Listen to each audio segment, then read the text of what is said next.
땡길 라이브 시작합니다. AI 반도체에 들어가는 HBM이라는 반도체 많이 들어보셨죠? 우리에게 이제 벌써 많이 익숙해진 단어입니다. 우리가 이제 AI 시대에 알아야 하는 단어고 이미 많은 분들이 알고 계시죠? 그 HBM 하면 먼저 떠오르는 분, 이 HBM의 아버지라 불리시는 이 표현이 맞나 모르겠습니다. 네, 카이스트의 김정호 교수님 모셨습니다. 어서 오십시오. 네, 반갑습니다. 저는 경제부 기자 한 30년 하면서 어떻게 하면 경제 현상을 국민들께 쉽게 전달할까 늘 고민했는데 교수님 방송이나 글 보면서 어떤 이렇게 어려운 세계를 이렇게 쉽게 설명하시는 분이 있구나 늘 한번 모시고 싶었는데 오늘 정말 뜻깊은 자리 나와주셔서 너무 감사합니다. 여쭤보고 싶은 게 너무 많습니다. 그런데 이제 어렵고 좀 복잡한데 쉽게 설명하다가 보면 이제 본질이 흐려지거나 학자적으로 좀 부담이 되긴 합니다. 그래서 시청자 여러분들에게 최대한 정확하게 쉽게 전달하려고는 합니다만은 조금 그런 부담이 있는 거는 좀 이해해 주시기 바라겠습니다. 3프로 듣는 시청자분들은 기본적으로 이 투자 채널이기 때문에 그래도 반도체에 대한 지식들이 정말 많고요. 이해가 높은데 그래도 오늘 교수님 설명 들으면서 우리가 잘못된 부분 또 더 깊이 아는 특히 어떤 그 반도체가 AI, 생성형 AI로 가는 과정에서 어떤 역할을 하고 어떤 기능을 하는지 그 맥락을 좀 이해하는데 시간은 1시간 정도인데 여기서 제가 언급하는 기술이나 또 관련되는 기업들은 다 경제적인 관점에서 제가 주식 투자하란 말은 차마 못 드리고요. 경제적인 관점에서 한번 봐주시기 바랍니다. 왜 제가 그 말씀을 드리냐면 어제 오후에 이제 저희 졸업생 중에 엔비디아에 가서 있는 친구가 있어요. 간지 한 15년 됐으니까 엄청 부자 됐겠네 하면서 이제 덕담하고 또 가족들하고 와서 이제 우리 학생들하고 차 한 잔 마시고 그랬는데 엔비디아 어디까지 갈 것 같아? 제가 바로 물어봤죠. 왜냐면 실제 제품 개발하고 있으니까 답을 못 하더라고요. 그래서 왜 그러냐 그랬더니 자기가 지금 있는 동안 수없이 반토막이 났었대요. 주가가 잘 되다가도. 그래서 언제나 위기가 올 수 있다고. 그런데 표정은 되게 좋았고요. 그 다음에 부인의 얼굴 색도 좋았고 돈 걱정은 실리콘밸리 집값이 하도 비싸니까 수영장에 있는 집까지는 못 샀는데 제가 집은 2채는 되겠네 이랬더니 그냥 웃는 표정만 짓는데 돈 걱정, 회사 걱정은 안 하는 것 같더라 이런 생각이 듭니다. HBM 설명부터 좀 들어볼까요? 이제 HBM 어디서부터 시작할까요? 우리가 이제 기본적으로 아는 거는 이제 우리 국민들이 아는 거는 이제 우리 CPU라 불리는 이제 연산을 하는 장치가 있고 우리 삼성전자랑 하이닉스가 잘 만드는 이제 메모리, 기억을 하는 장치가 있고 이것을 이제 둘이 가깝게 갖다 붙이는. 그럼 이제 HBM 원리부터 시작할 텐데요. 혹시 지금 라이브 시청자들의 저 숫자가 쭉쭉 내려가더라도 저보고 뭐라 그러지 마십시오. 제가 이제 강의하듯이 하는 버릇이 좀 있는데요. 지금 그 HBM이나 GPU가 이렇게 각광을 받게 된 거는 최근에 이제 생성 인공지능이 나오면서 이제 폭발하기 시작한 겁니다. 전통적인 인공지능은 판별형 인공지능, 우리가 이제 클래시피케이션이라고 그래요. 바둑 두는 것처럼 결정을 잘하는 인공지능이었는데 챗GPT가 나오면서 생성 인공지능인데 이제 글도 쓰고 보고서도 쓰고 음악도 만들고 영화도 만들고 이런 이제 생성 인공지능 시대로 변환되고 있습니다. 근데 곧 제가 보기에 이제 감정도 있고 윤리도 갖는 이제 AGI라는 인공지능으로 변환되는데요.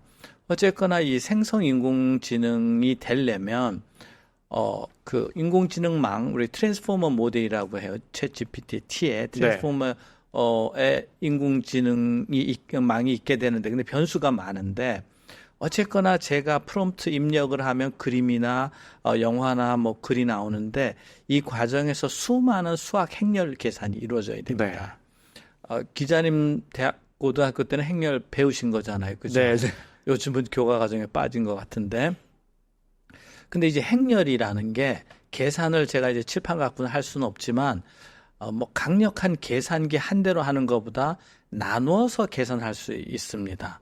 그러니까는 일렬로 쭉 세워서 덧셈, 곱셈을 계속하는 게 아니라 동시에 그냥 작은 계산을 많이 하면 되는 그런 병렬성을 갖고 있습니다. 네. 그래서 이제 직렬 그 계산을 잘하는 그 반도체가 이제 CPU가 있고 그 병렬 계산, 행렬 수학을 잘하는 GPU가 있는데 지금 생성 인공지능이 바로 행렬 계산이거든요. 네. 그래서 GPU가 좋습니다. 그래서 그 GPU 안에는 이제 작은 계산기가 수만 개 이렇게 들어가 있고요. 근데 이제 현재 컴퓨터 구조가 폰 노이만 아키텍처라고 그래서 프로세서와 메모리가 이렇게 분리돼 있습니다. 프로세서는 CPU, GPU, NPU라고 그러고 인텔, AMD, 뭐 엔비디아, 퀄컴 이런 데서 설계하고요. 메모리는 이제 삼성전자, 하이닉스에서 이렇게 분리돼 있는데 네. 자, 빨리 그 생성을 하기 위해서는 이제 계산을 해내야 되는데 이게 계산은 이제 나눠서 하니까 빨리 되는데 읽고 쓰는데 시간이 다 걸리는 거예요. 그러니까 메모리도 이제 병렬화될 필요가 있습니다. 그래서 어떻게 보면 기존 메모리는 출입구가 아마 16개나 32개 되는데 HBM은 1024개라든가 네. HBM4가 되면 2048이라든가 앞으로 뭐 HBM5, 6, 7 가면 10만 개, 100만 개도 될 것 같아요. 이제 병렬화가 극대화가 된 메모리다. 두 번째는 GPU 바로 옆에 네. 메모리가 있어야 빨리 쓰고 읽거든요. 근데 그 메모리가 그러니까 최대한 가까이 붙어 있어야 돼요. 근데 지금 이제 인공지능의 모델 파라미터가 뭐 1조 개가 넘고 이제 앞으로 100조, 1000조 되는데 메모리 용량이 또 늘어나야 돼요. 그래서 할 수 없이 메모리를 이렇게 스택해서 용량을 키우고 또 그 안에 데이터 엘리베이터 설치하고만 기능적으로 돼 있습니다. 그래서 기본적으로 폰 노이만 구조에서 GPU하고 잘 맞는 병렬형 메모리고 그 다음에 그 층을 많이 해서 데이터를 많이 기록할 수 있게 한 구조다. 그 원인은 뭐냐? 생성 인공지능에 딱 맞는 반도체 컴퓨터 구조가 그렇게 돼 있기 때문에 그렇습니다. 아크텍처라고 하셨으니까 일종의 반도체 또 연산과 기억의 반도체의 집을 지어가는 구조인데. 그렇습니다. 그렇죠? 네. 그러면 그냥 위에 갖다 붙여갖고 아까 가깝게 있을수록 더 빨라진다고 하셨잖아요. 네. 그러면 그냥 GPU에 메모리 반도체 붙여버리면 되는 거 아닙니까? 저희 박사과정 학생으로 오셔도 되겠습니다. 엔비디아에서 나오는 A100나 H100나 블랙웰이나 네. 앞으로 내년 다 GPU와 HBM이 옆에 붙어 있습니다. 그러니까 옆에 백화점이 있고 그 옆에 아파트가 주상복합이 있어서 뭐 일하면서 자고 또 쇼핑 가고 이렇게 하는 2.5D라고 그럽니다. 네. 그걸 이제 연결하는 걸 이제 기판이라고 그러는데 그걸 이제 실리콘을 사용을 합니다. 그런데 이제 미래에는 이제 백화점 위에 아파트가 올라가는 것처럼 GPU 위에 이제 메모리가 올라가야 되는데 한 가지 문제점은 누가 하지? 이런 게 되는 겁니다. GPU는 엔비디아가 하고 HBM은 삼성 하이닉스가 하는데 네. 그 완전히 그 고층 건물에 1, 2, 3층은 백화점 그 위에는 아파트를 하려면 누가 이제 헤게모니를 갖느냐. 그다음에 네. 백화점 짓는 기술과 아파트 짓는 기술이 다르는 문제 이런 게 이제 남아 있는데 궁극적으로는 그렇게 갈 것 같습니다. 그런데 이제 그렇게 갈 때 어려운 점이 너무 GPU가 열을 많이 발생을 시켜요. 전력 때문에. 그래서 뭐 킬로와트 정도까지 되기 때문에 그 위에 메모리를 쌓게 되면 다 타버리게 됩니다. 네. 그래서 이제 냉각 기술 이런 것들이 이제 중요하게 되는데 어쨌거나 3D로 가서 더 거리를 가깝게 하고 용량을 높이는 게 미래의 아키텍처 방향이라고 볼 수 있습니다. 교수님이 아까 HBM 20년, 30년 전에 이미 연구를 시작하신 관계되는 기술을 네, 관계되는 기술. 예. 그때는 생성형 AI도 없고 뭐 전혀 이런 기술 원천이 없었을 텐데 네. 그때는 어떤 걸 왜 연구하시게 된 거예요? 조금 더 제가 긴 얘기를 우리 시청자분들께서 기다려 주신다면 한다면 네. 제가 그 고성능 반도체에 관심이 많았어요. 컴퓨터하고. 근데 그러려면 어떻게 메모리와 GPU 간에 데이터를 빛의 속도로 보내고 어떻게 밴드위스를 높일까라고 이제 관심을 가졌습니다. 그런 시대가 올 거라고 봤는데 초창기에는 이런 기술이 어디에서 필요했냐면 우주나 항공 기술, 군사 기술에 필요했습니다. 근데 우리나라 산업은 아직 거기까지 안 갔었죠.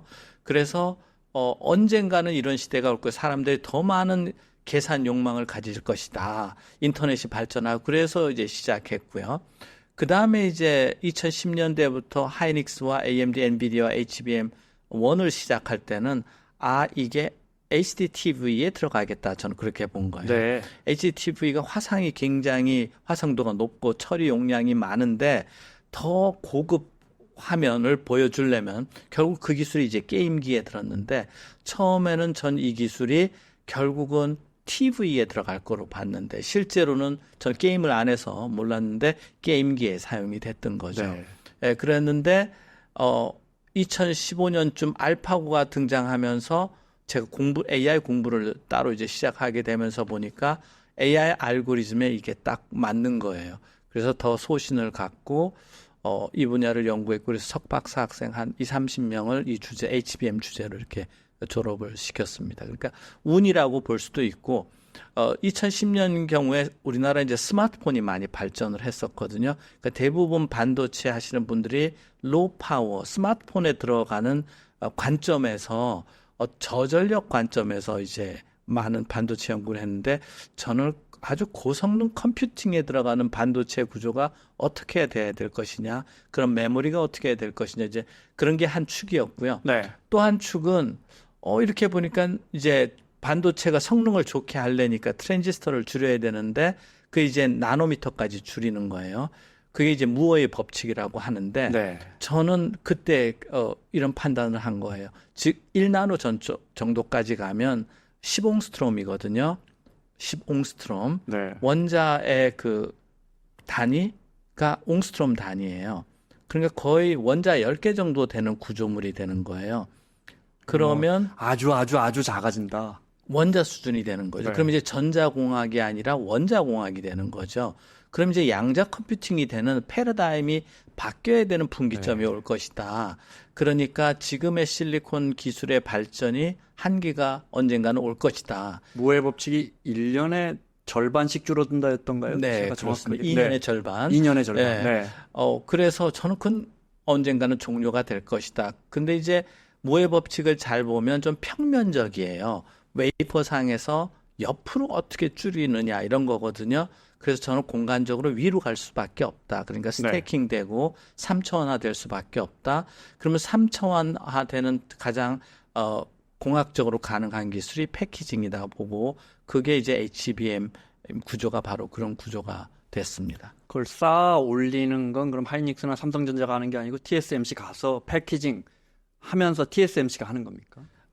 그 메모리를 이렇게 쌓는 거는 삼성전자 하이닉스에서 하는 거고, 네. 이제 하이닉스 예를 들면, 네. 그거와 그러면 또 이제 엔비디아가 GPU를 설계하면, 네. 그 설계 도면 갖고 TSMC 파운드리로 만들고, 요거 두 개를 패키징하는, 그 다음 패키징은 TSMC에서 합니다.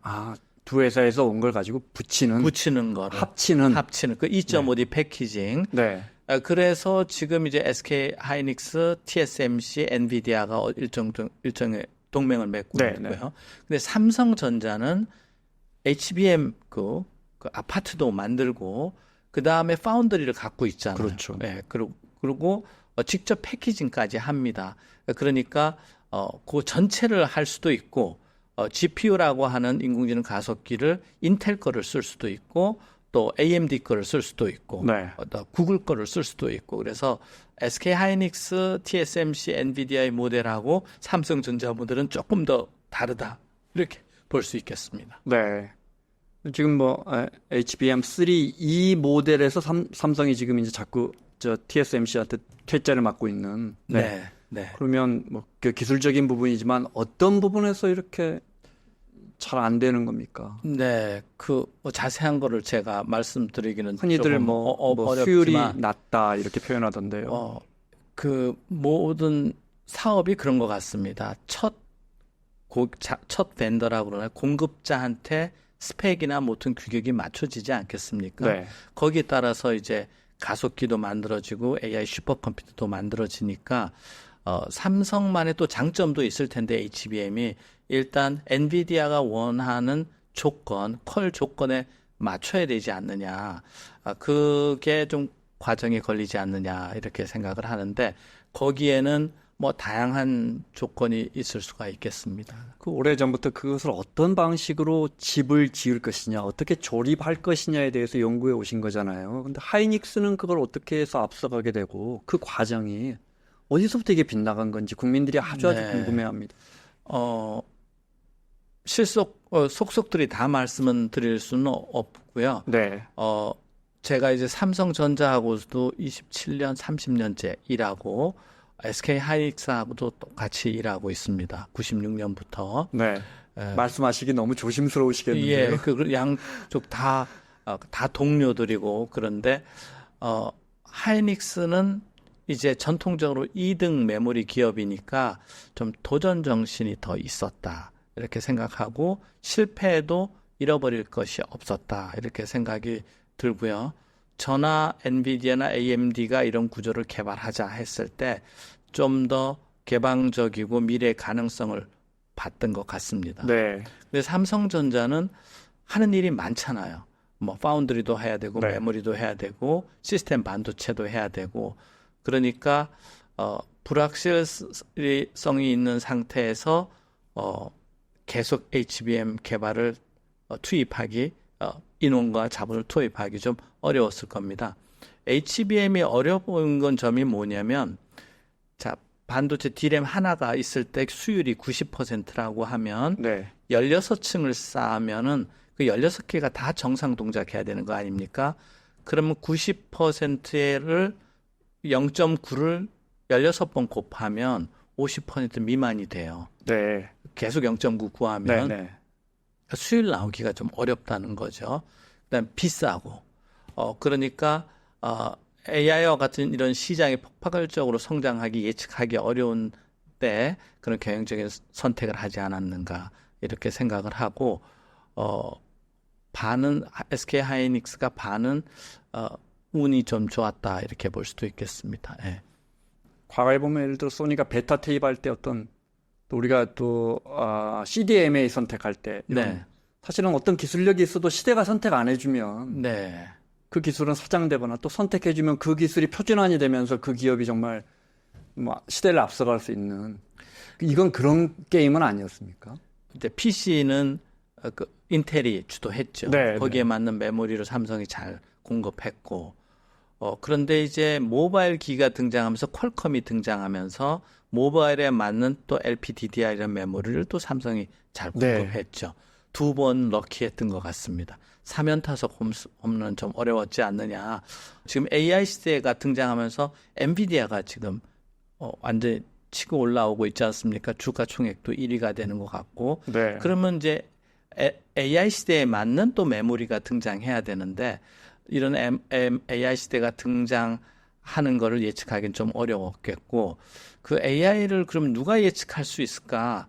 제가 좀 공부해 보면 거의 수학입니다.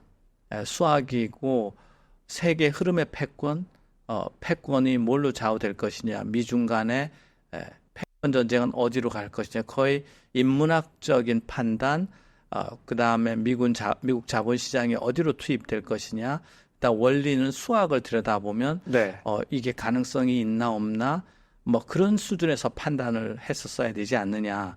근데 삼성하고 하이닉스가 그 정도로 본 것 같지는 않고 하이닉스는 좀 도전적으로 네.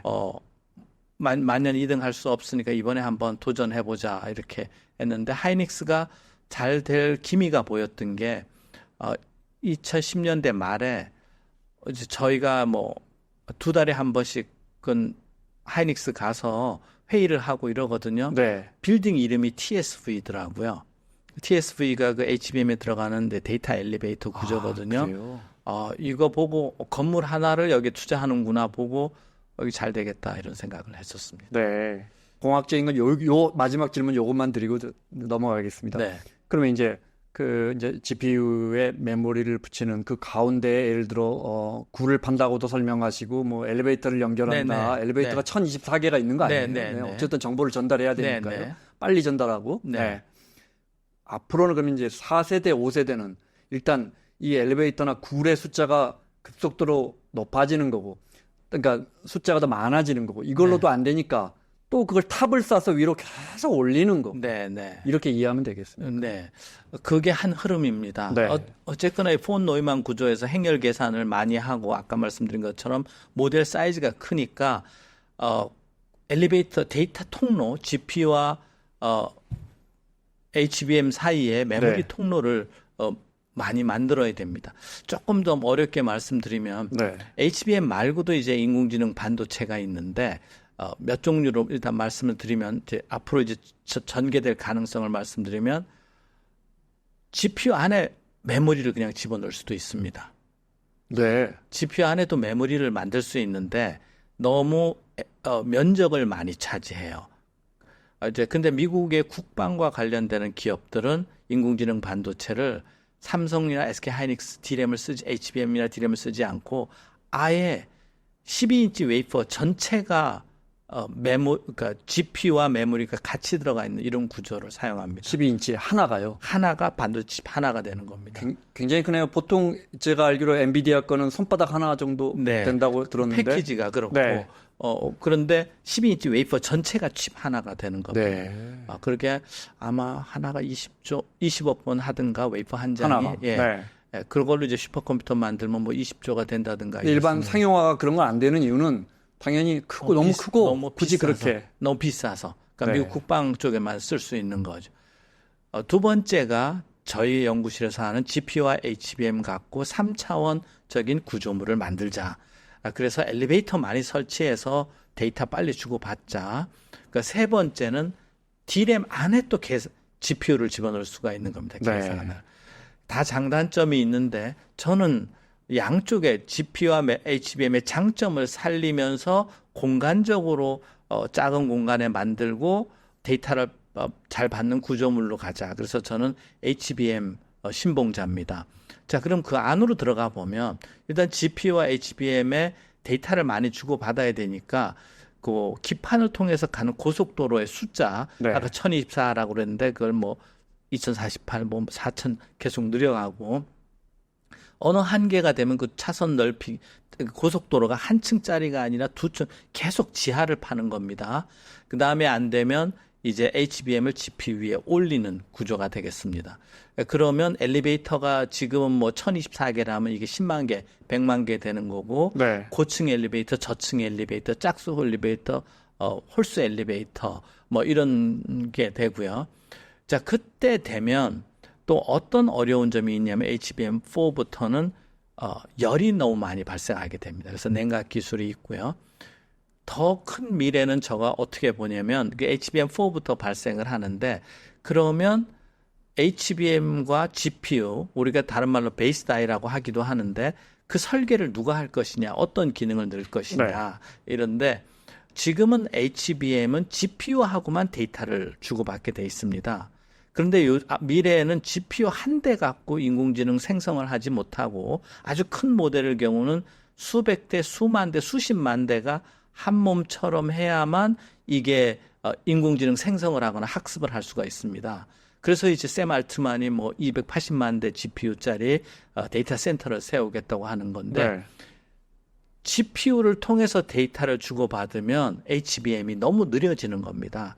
그래서 직접 메모리끼리 HBM끼리 데이터를 주고받는 시대가 될 것이다. 그러면 그런 걸 우리가 이제 NV링크라고 하기도 하고 CXL이라고 하기도 합니다. 네. 삼성전자에서 CXL 뭐 개발한다는 뉴스도 나왔는데 들어봤습니다. 다 관계가 거기가 있습니다. GPU, CPU 거치지 않고 직접 메모리끼리 데이터를 빨리 주고받겠다고 하는 그러니까 결국 그게 다 뭐냐면 GPU가 많은 계산을 하는데 메모리를 잘 주고받기 위해서 이제 데이터를 주고받기 위해서 그렇습니다.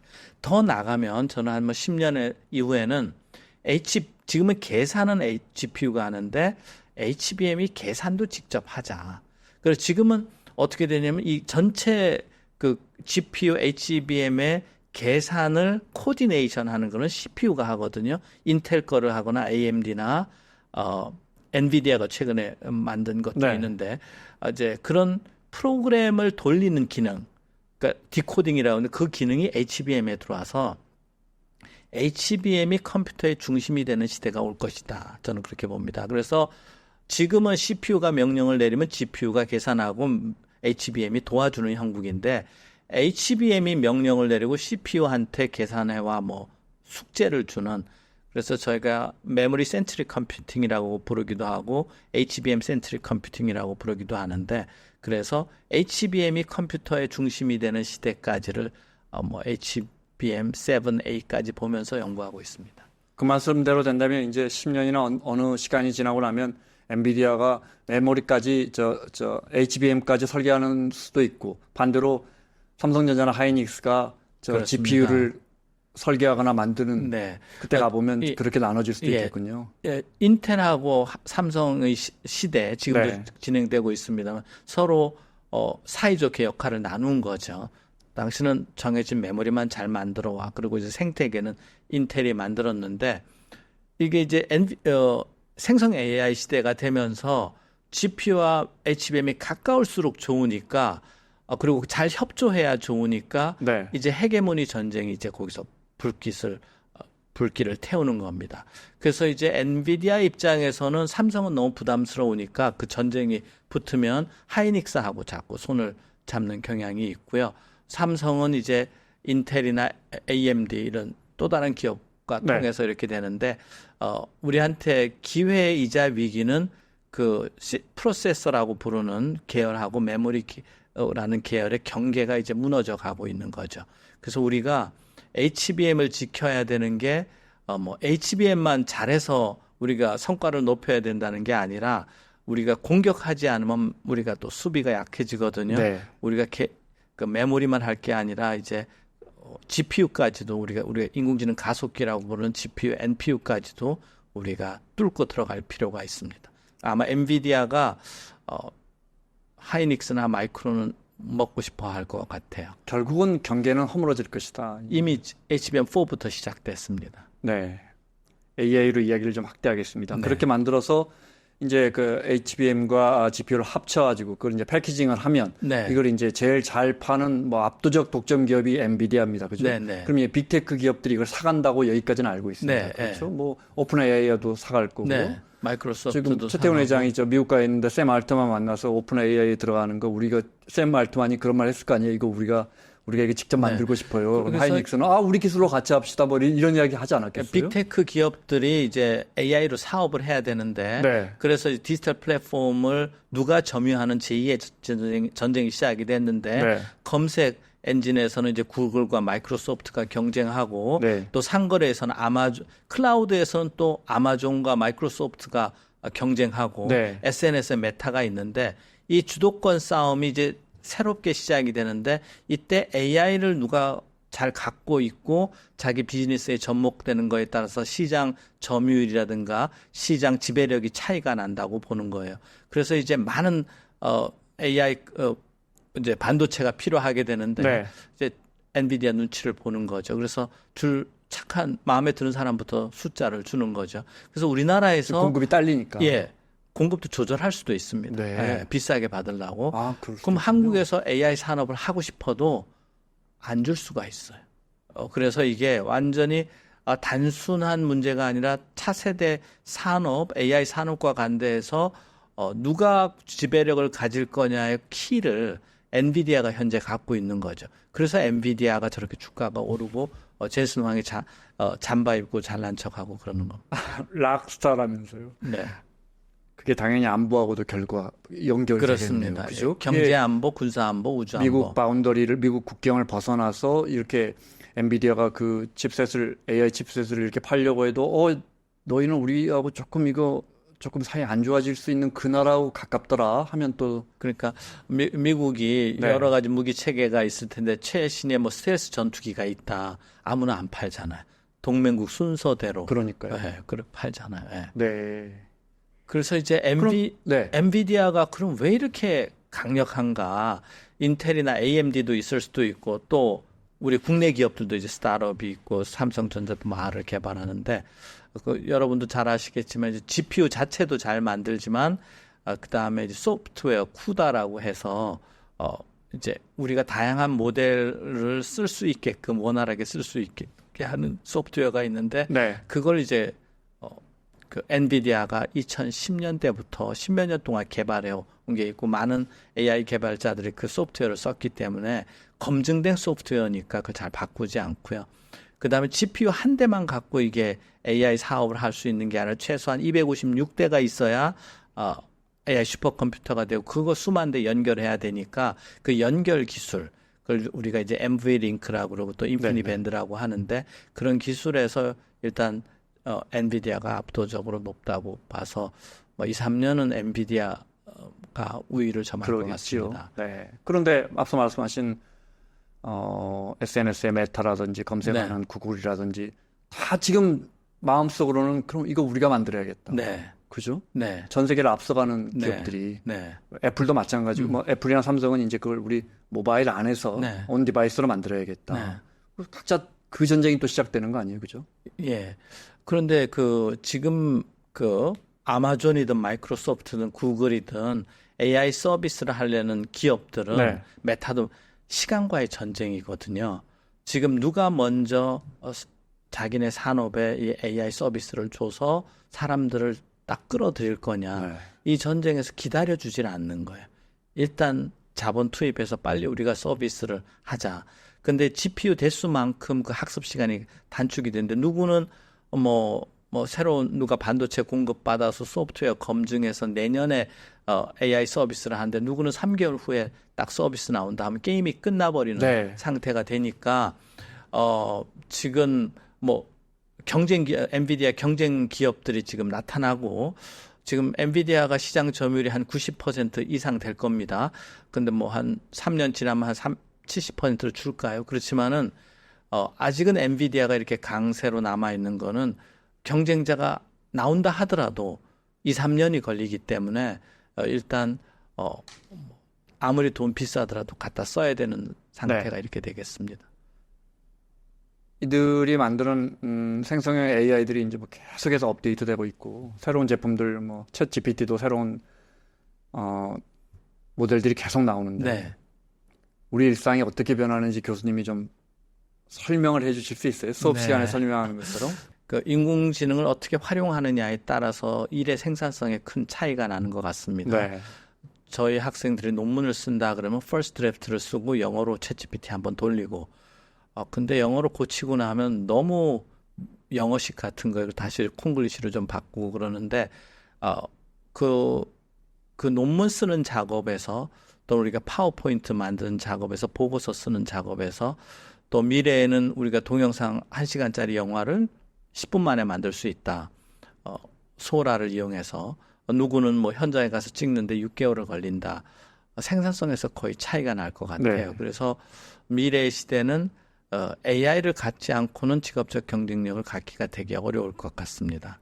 그래서 우리가 살아가면서 지금은 어떻게 되나요?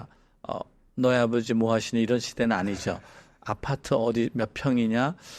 그런 거 보나요? 미래는 GPT 몇 대 갖고 있어?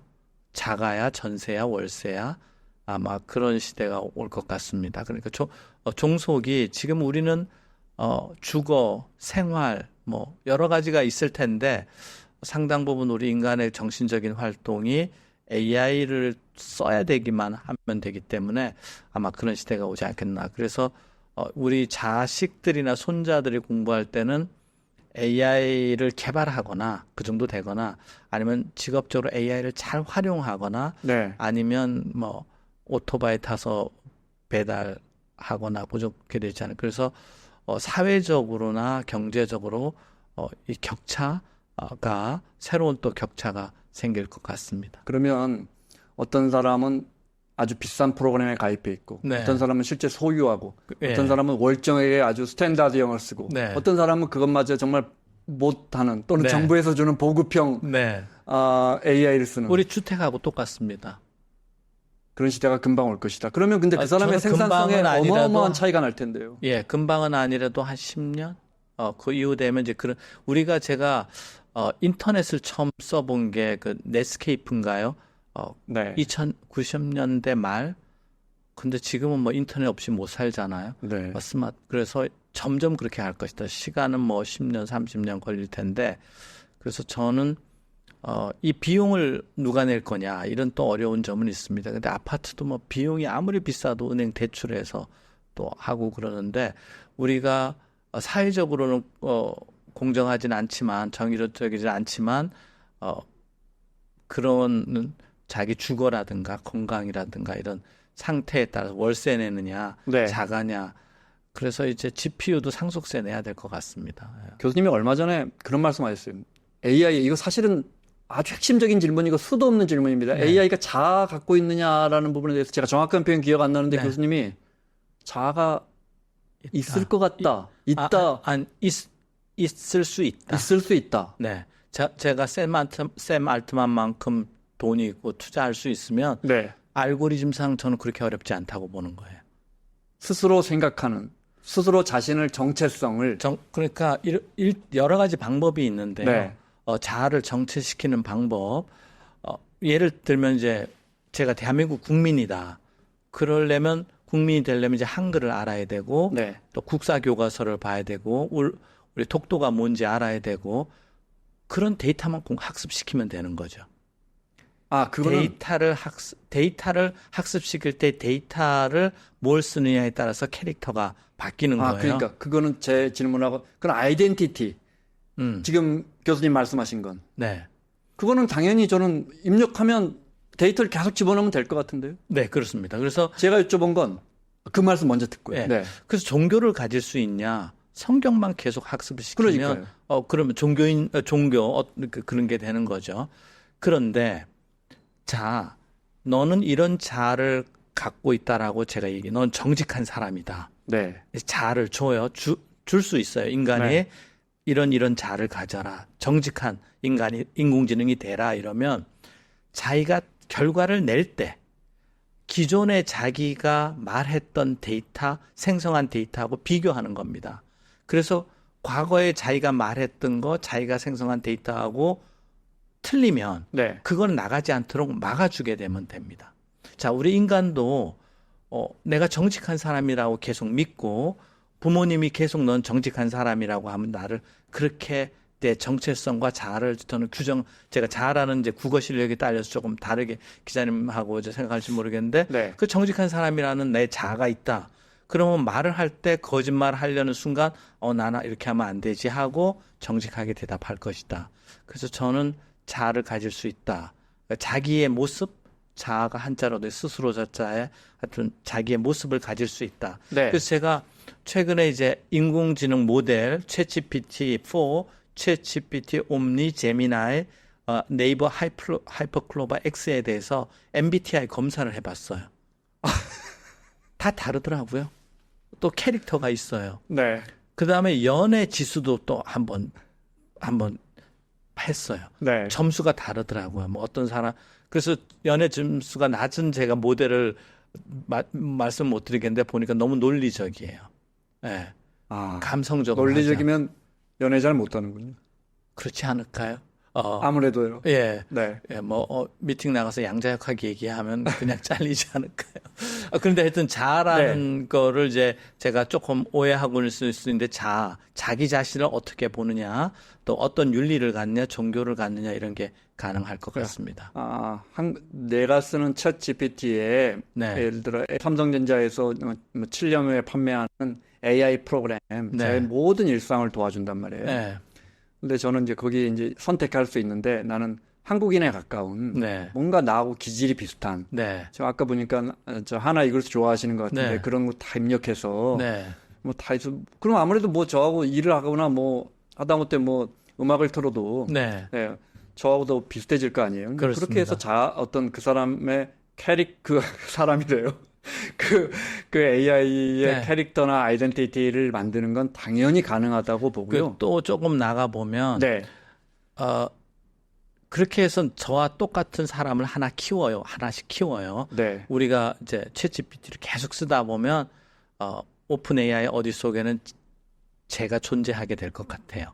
그래서 진짜 인간은 그 사람이 되고 그 사람이 시키는 대로 우리가 살아서 우리가 로봇가 되는 그런 시대도 생각이 됩니다. 그래서 인공지능이 아니라 인공인간이 컴퓨터 안에 들어갈 수도 있는 것 같습니다. 그 친구는 저하고 매일 대화하지만 저보다 사실은 조금 더 똑똑하고 클라우드에 연결돼서 예.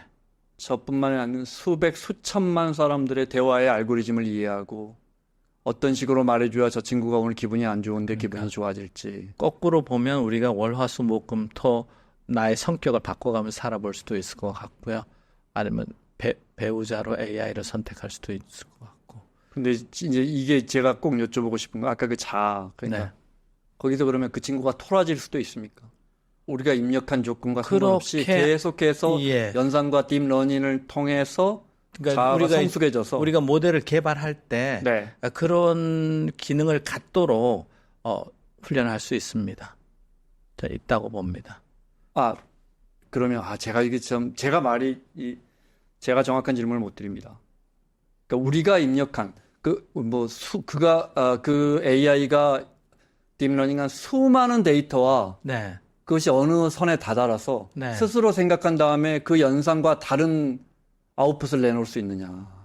스스로 생각하는 인간이 예측하지 못하는. 그럼 거꾸로 이렇게 제가 그 답은 기자님께 명확하게 못 드리겠는데요. 네. 알파고가 이세돌하고 둘 때 신의 한 수 뒀잖아요. 네.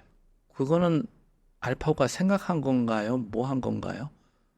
인간이 만든 수많은 그 바둑의 그 수를 중에 하나 선택한 빨리 거잖아요. 짜맞춰서, 네. 그러면 사고하는 거 아닌가요?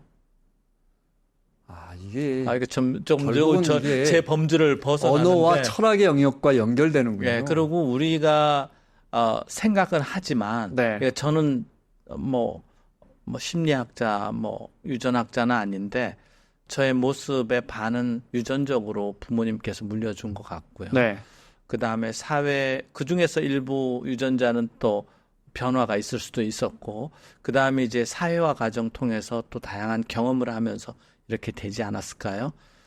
비슷하게 또 인공지능도 엄마 인공지능, 아빠 인공지능을 조합해서 네. 새로운 그러니까 모델 파라미터가 결정이 되거든요. 학습하면 그걸 두 개를 덧셈하거나 적당한 비율로 바꾸면 엄마 닮은 애기 나오는 것처럼 인공지능 나오고 네. 알고리즘 상에서 약간씩 돌연변이도 넣을 수도 있고 그런 속에서 생각을 하면 생각하는 거 아닌가 싶은데 조금 제가 너무 제 역량을 넘어나는데 인간이 생각하는 것도 이렇게 보면 진짜 자기 생각인지 어디 들은 것 같고 몇 마디 하는 건지 사실 구분이 잘 안 되잖아요. 요 질문은 여기까지만.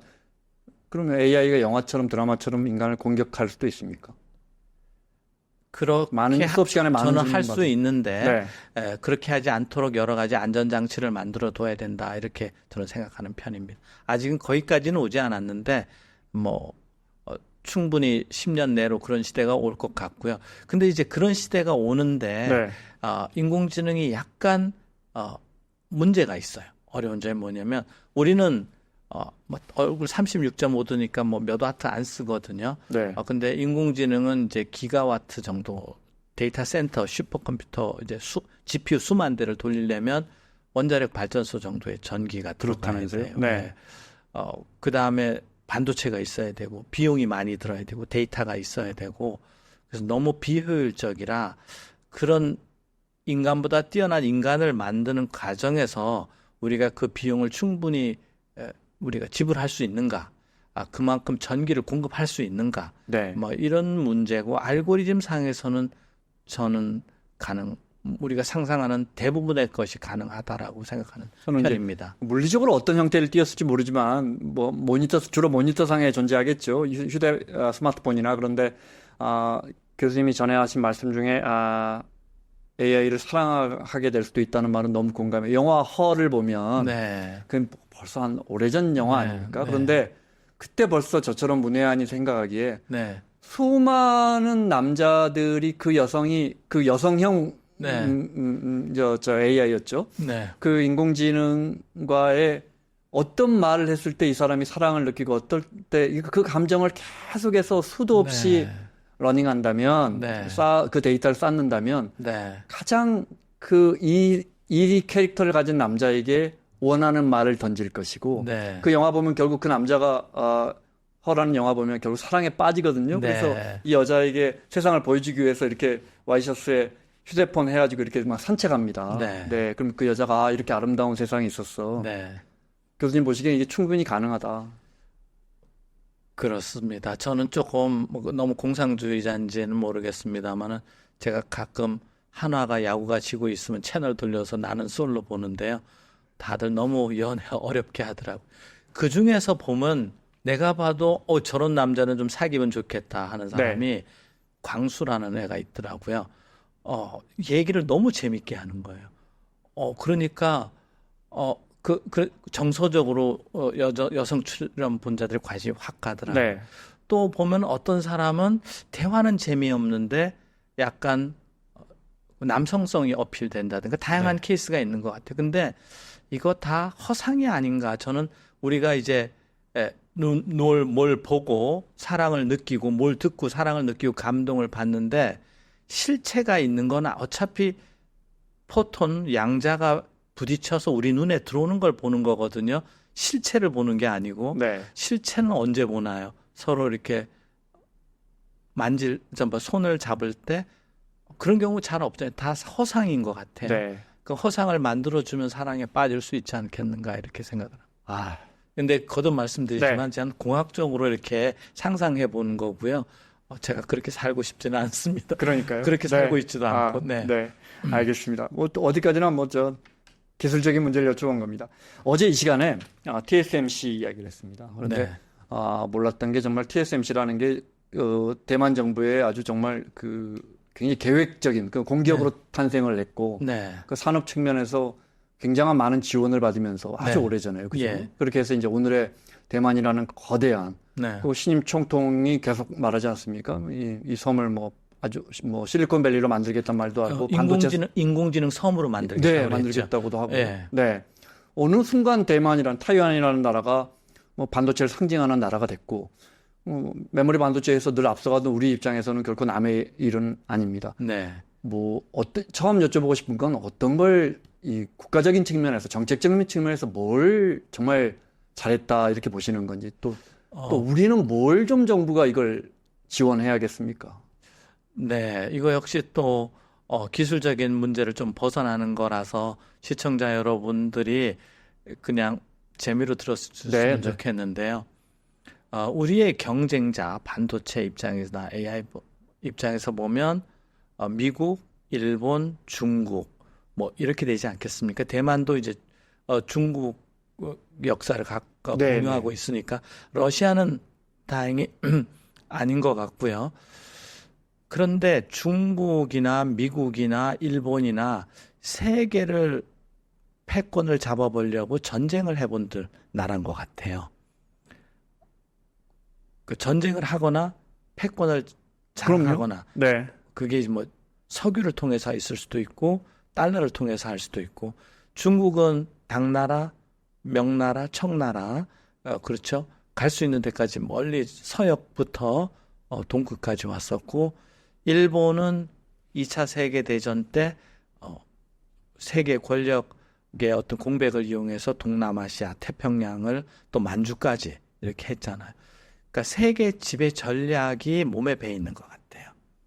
우리는 조금 항상 수비적인 자세가 아니었나. 그러니까 역사적으로 보면 임진왜란이든 러일 전쟁이든 청일 전쟁이든 항상 우리가 주도했다기보다는 우리는 어떻게 이 난국을 피해서 우리를 보존할 수 있는가 그렇죠. 그래서 우리가 그런 전략에서 좀 대만보다 약하지 않나. 네. 그게 한 가지 말씀을 드리고 또 다른 제가 보면 대만은 중국이 일부라고 볼 수도 있고 이제 독립국가라고 볼 수도 있는데 그러니까 미국에 많은 중국 사람들이 가 있잖아요. 그러니까 네트워크가 훨씬 더 강화돼 있고 그들과 같이 일하는 법을 좀 더 아는 것 같습니다. 그래서 물론 이제 실리콘밸리에 이제 AMD나 그 엔비디아나 다 중국계이기도 한데 그래서 좀 더 주도적으로 판을 그리는데 좀 더 요번에 그 실력이 발휘되지 않았느냐. 물론 이제 기회도 와서 파운드리 기회도 왔지만요. 우리는 조금 메모리 강국이지만 이걸 가지고 뭔가 전 세계 판을 만들어 보는데 조금 약하지 않나. 근데 이번 기회에 HBM 없이는 AI가 안 된다고 제가 거듭 말씀드렸지만은, 그래서 우리가 역사적인 관점에서, 국가적인 관점에서 그런 전략을 저는 조금 제안하고 싶습니다. 단순히 이 HBM이 주가가 오르고 내리는 정도의 문제가 아니라 네. 한반도에서 우리 주권, 국가, 우리 안정성, 우리가 핵무기는 없더라도 HBM이 있다는 사실을 가지시고 좀 국민 여러분들이나 여러분들이 관심을 기울이고 지원했으면 좋겠고요. 자녀분들 공부 잘하고 수학 잘하면 꼭 반도체나 AI 공부시키시고 꼭 뭐 너무 학원 보내지 마시고 그건 뭐 우리 사회의 어떤 가치에 너무 이렇게 안 휩쓸렸으면 좋겠습니다. 아까 이제 캘리포니아 실리콘밸리 중심으로 해서 이제 화교들 그 기술력, 그 네트워크가 분명히 대만 사람들이 이렇게 그 AI 시장을 선점하는데 큰 도움이 됐을 겁니다. 근데 그 이유는 공대를 많이 갔기 때문이라고 생각합니다. 네, 미국도 많이 갔고, 미국으로도 갔고. 네. 그리고 MIT 같은 그런 공대에 대만 사람들, 중국 사람들 많이 공부했고. 네. 우리는 다 의대나 로스쿨 보내잖아요. 다들 뭐 하나 좋다 우르르 너무 이렇게 쏠리는 경향이 있어서, 그거는 뭐 우리의 철학의 부재라고도 볼 수 있고, 우리가 이제 주입식 교육의 연장선이라고 볼 수도 있고, 오늘 방송 본 젊은이들이나 우리 또 학부모님들이나 보시고, 이 AI나 이 HBM의 미래 보시고 또 제가 드리고 싶은 말씀이, 우리가 이제 건강도 해야 되고 이제 100세 시대고 다 중요합니다만은, 지금 우리 그 의료 시스템이 아마 대부분 의료보험으로 이루어지고 있을 겁니다.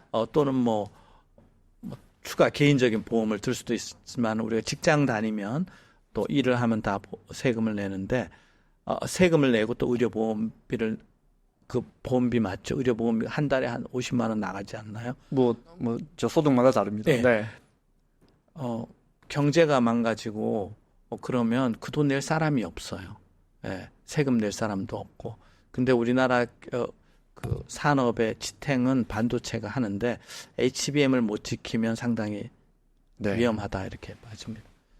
검색이나 SNS 하고 있는 모든 글로벌 빅테크들이 다 이제 어떻게 하면 더 나은 HBM 칩셋을 만들지, 그러니까 AI 칩셋을 만들지, 또는 뭐 우리는 어떻습니까? 네이버나 카카오는 어디까지 왔습니까? 그래서 이제 우리가 그걸 크게 보면 AI 가속기라고 하고, 그 안에는 GPU라든가 CPU나 NPU라는 프로세서가 있고, 옆에 메모리가 있는데 다양한 조합이 가능합니다. 근데 일단 학습을 우리가 이제 중요시하게 하고, 그 다음에 수십만 명한테 동시에 서비스하기 위해서는 큰 데이터 센터를 세우고 큰 모델을 돌려야 된단 말이죠. 그렇게 서비스하는 형태를 우리가 클라우드 서비스라고 그럽니다. 이제 마이크로소프트의 코파일럿 이런 게 그런 거고요. 그런데 이렇게 되면 너무 우리가 데이터나 AI의 의존성이 커지니까 내 스마트폰 안에다가 집어넣고 나만 쓰겠다. 이렇게 이제 엣지형 이제 AI가 되겠습니다. 이제 우리가 전략을 어떻게 갖고 가나야 되는데, 국내 기업들은 일단 학습은 너무 부담이 크니까 추론형 생성하는 데, 학습은 돼 있는 거를 이제 사용하는 입장에서 우리 그 네이버가 또 하이퍼클로바익 서비스를 해야 되는데, 엔비디아 GPU가 너무 비싸단 말이죠. 그러니까 이제 자체 개발해 보자는 관점에서 삼성하고 협력해서 이제 마 시리즈가 시작이 됐는데, 그걸 이제 NPU라고 부르기도 합니다. GPU는 다양한 어플리케이션이 되는데, 특정한 모델만 사용할 수 있는 프로세서를 NPU, 다 행렬 계산인데, 특히 저전력을 위해서 HBM을 쓰지 않고 스마트폰에 들어가는 LPDDR을 씁니다.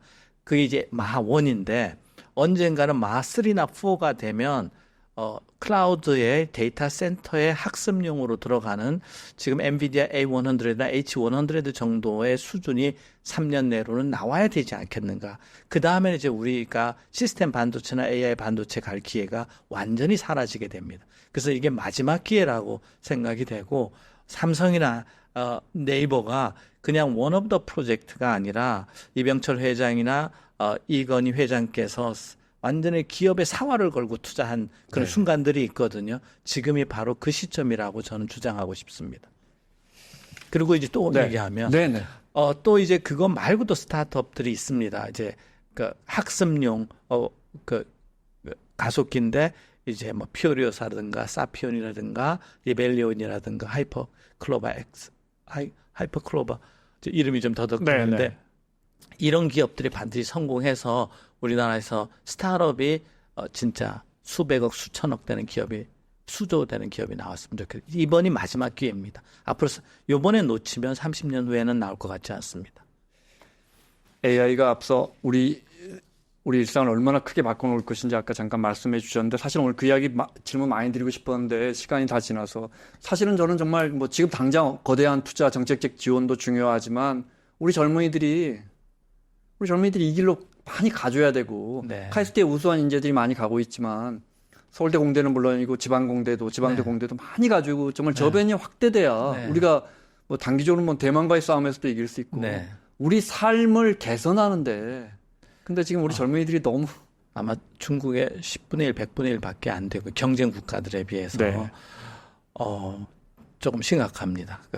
공대 그중에서도 AI와 반도체 1년에 1000명씩, 10,000명씩 들어갔으면 좋겠는데 1000명도 안 되고 그래서 저는 그 국립대학교에 AI와 반도체 학과를 다 만들고 이 학생들이 박사과정까지 대학 입학해서부터 학비 생활비를 완전히 국가에서 대주는 그런 정도의 파격적인 인재 육성책이 필요하다고 이렇게 봅니다. 자, 여기까지 듣겠습니다. 자, 카이스트 HBM을 정말 오래전부터 뭐 우리나라에서 가장 먼저 연구하셨고 그 기반을 잡으신 카이스트의 김종호 교수님과 함께 HBM 그리고 나아가서 AI가 바꿀 우리 삶까지 살펴봤습니다. 시간이 너무 짧네요. 오늘 말씀 고맙습니다. 네, 감사합니다.